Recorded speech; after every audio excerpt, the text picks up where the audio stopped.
Chris, if you could launch my photos. I'm like, my photos actually have nothing to do, like there are no orders, so don't be caught off guard. As a broadcaster, I'm asked to do, I don't know what doctors do in terms of, in the situation that I'm in. Like, as a broadcaster, people always ask me to MC their weddings, and I hate emceeing weddings. But I'm also asked to host a lot of events, and I had to host so many events that I actually started saying no, because I felt no connection to the content. I'm a gay person, and I was asked by one of my friends to host a gay event, and because it was to do with my community and it's something that I always want to support, I decided that the last event I'd ever host would be a gay event. And it was for a local organization called Community, and they wanted to meet with me beforehand because I was representing their company, but I had to make sure I knew what their work was all about. Much like not knowing what doctors do, I didn't know what Community did. That was my bad joke. Thank you, everyone, for laughing.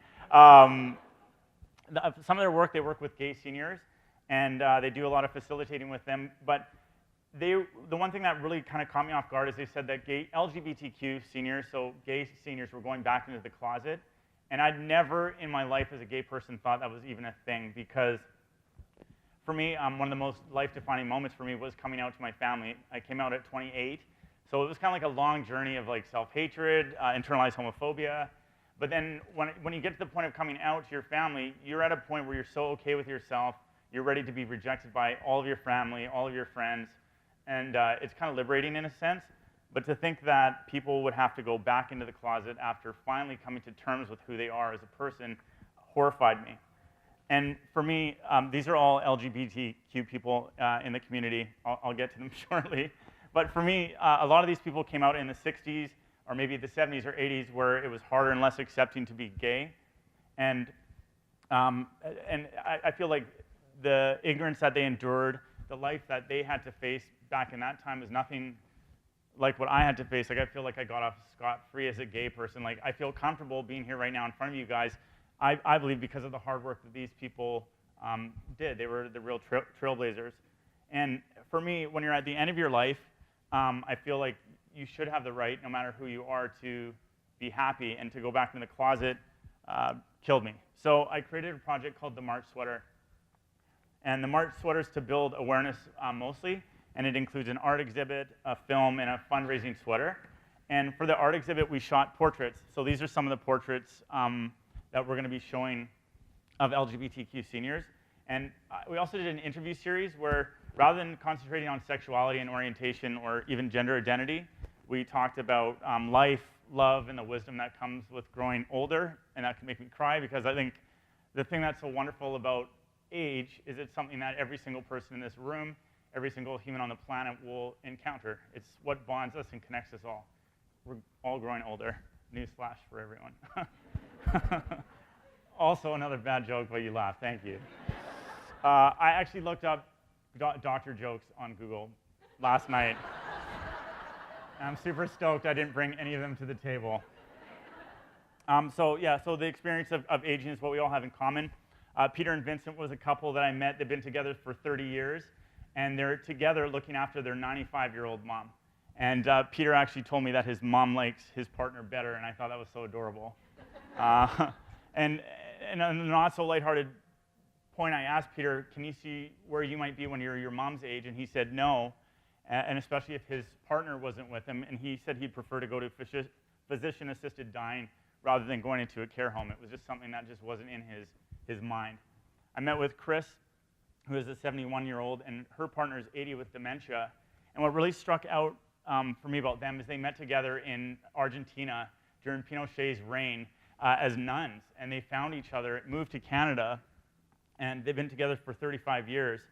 And Chris said that her and her partner had spent an entire lifetime being advocates for the gay community. They've been agents for change, and they're always at the front line. And now, as they're seniors, they're entering a new phase of their life, and rather than being kind of like chilled and relaxed, they're also still having to be agents of change and being like, okay, we're seniors now, and these are our new problems and issues.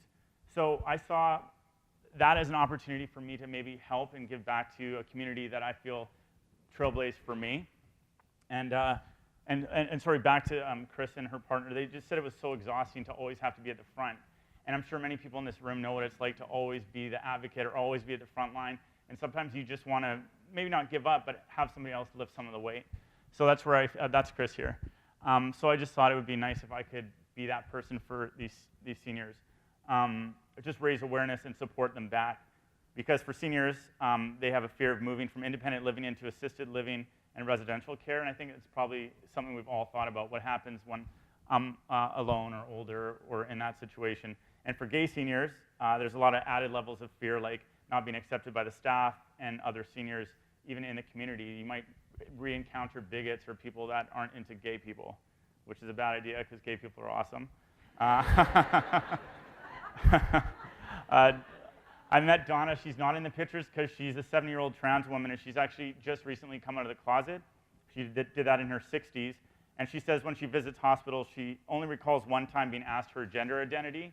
And it could be considered like a really small gesture, but for someone that is being called a man when they identify as a female, it's not right. And being seen as a female, because that's what she is, it just would make her experience so much more pleasant. So the art exhibit opens March 3rd in Vancouver. There'll be portraits, video installations, and an interactive sculpture. And we've also created a sweatshirt to build awareness and funds, and those will go on sale to support these seniors in terms of like resources that we can maybe give back to you guys to get a better idea of what their needs are. And this is where I get super cheesy. I wrote, and I kind of regret it already, but I'll just say it. So as a human, I'm trying to find a place to help and a place to fit in, and this parallels with the seniors' needs to fit in, to belong, and to be engaged, and also to help. Like all the people that we talked to were very helpful and wanted to be a part of it, and they just want to be seen for who they are. Like, do you see me? Do you hear me? Do you accept me?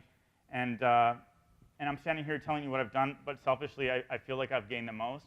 The seniors have been so giving of their time and their knowledge and their energy, and I've just really seen how privileged my life is, and I thank them all for that.